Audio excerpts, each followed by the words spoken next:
Hello YouTube, Damien here, and welcome to the 1860-minute youth challenge here.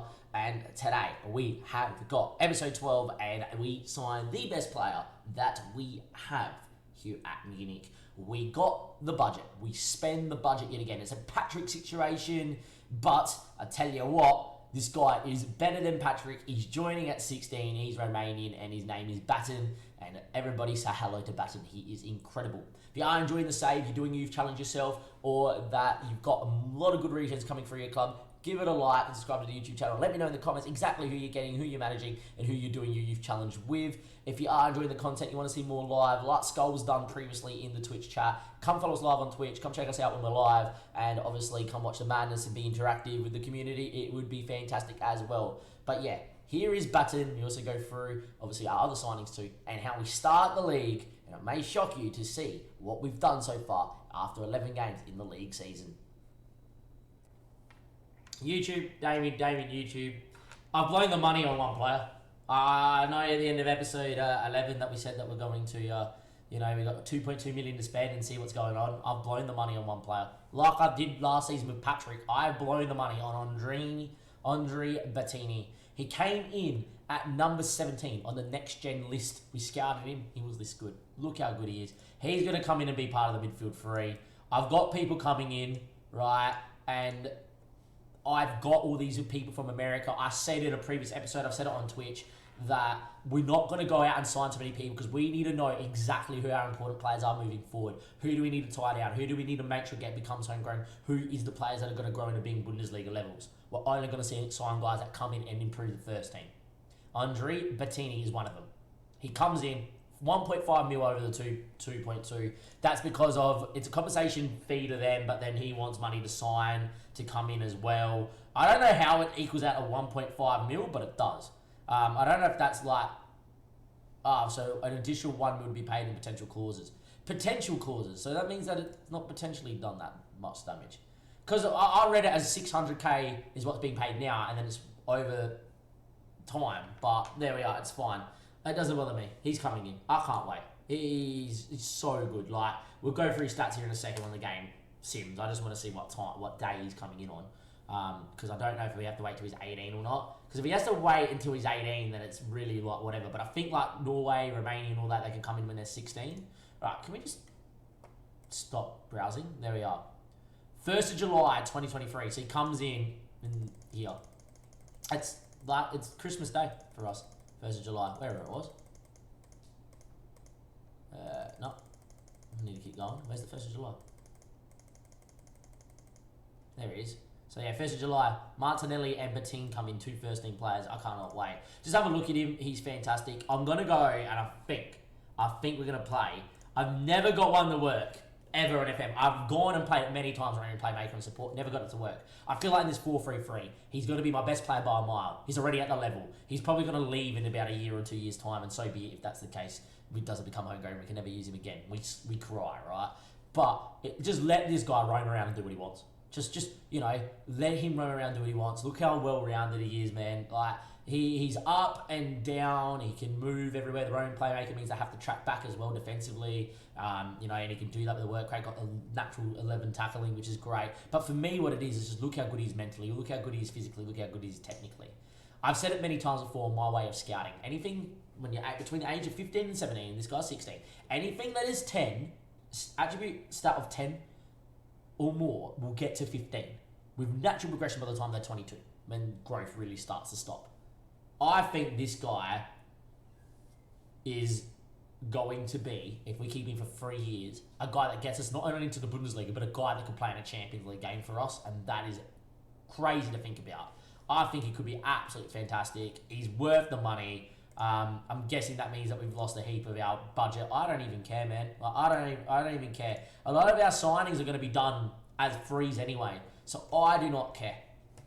That is fantastic. That is it. Like, in terms of signings in this episode, you're just going to see the guys who join on the 1st, and you're really not going to see too many signings unless it's deadline day and a few Americans that have world-class pop-up. But yeah, man, I cannot wait for him. He's going to go in there, roaming playmaker, Yeppy's wanted by Bayern. I don't care. We're tying him down to a new deal. We can use him now as a box-to-box midfielder. Get him in there too. He's finally turned 17. Jay Hess is letting him to play inside forward. Getting him on a new deal. Annie Barber's got a new deal, 1.6 mil release fee. The only disappointment one here is that Yeppy has a 4.5 mil release fee. Freeman only wanted a 750k release fee, and his contract's due in a year, so we have to give him a new deal to become homegrown at the club. These guys have still got 2 years left to go. All these guys here have 2 years left to go to become homegrown. We cannot afford to sell for another couple of years, but I think we're in a good spot. Be interesting when we come back, which will be the 1st of July. We're going to go and pick what I think is my best team at the time, and then you guys can see that, and we'll see how that changes when we go and recap the first month of games here in this 3rd season of the Youth Only Challenge. Our 2nd year with the 2nd Bundesliga.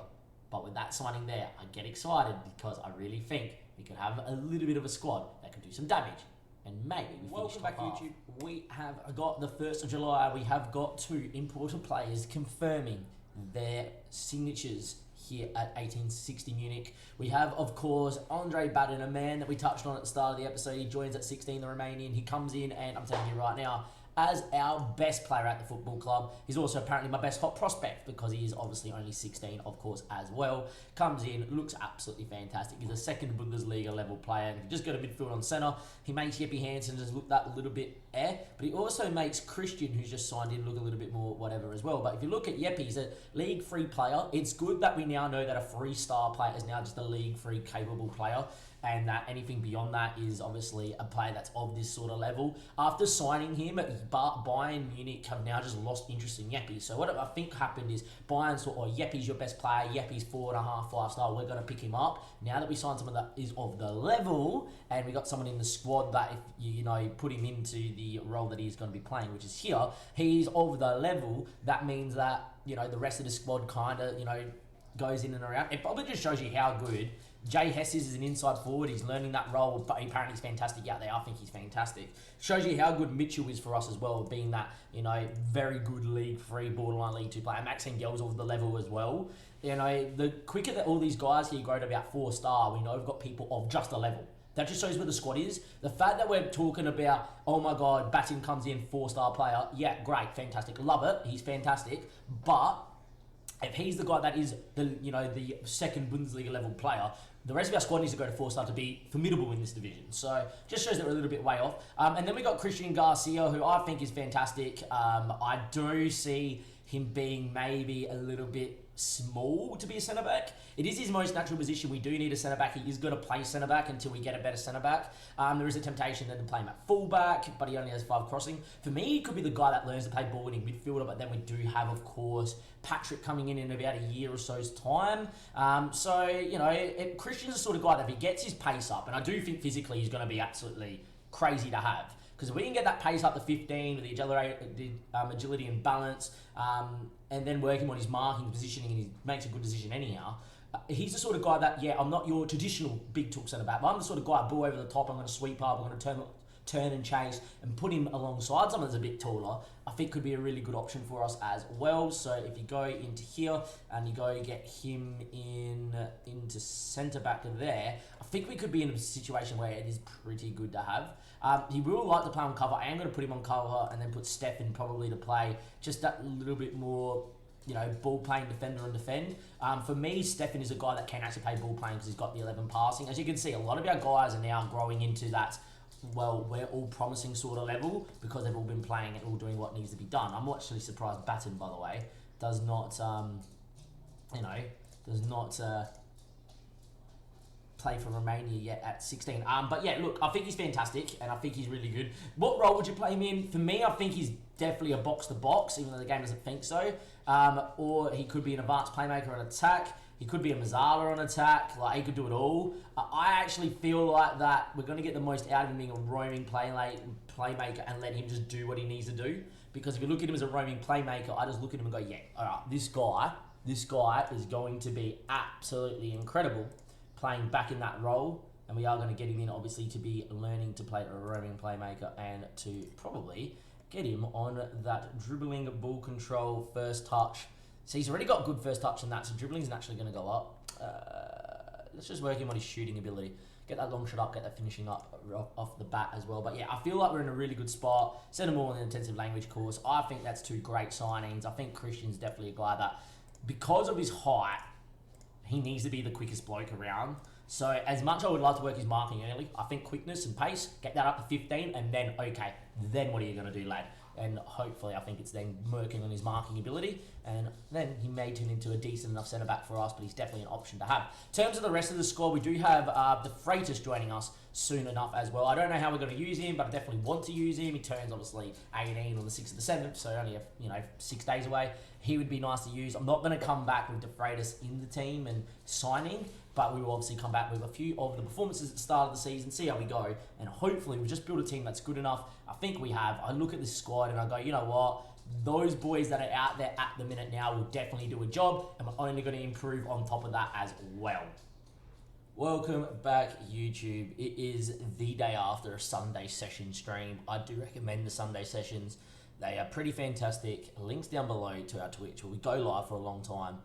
And it got to a stage where I was like, look, things aren't going our way. I'm not going to get off until we lose. And next minute, I just got off because we didn't lose.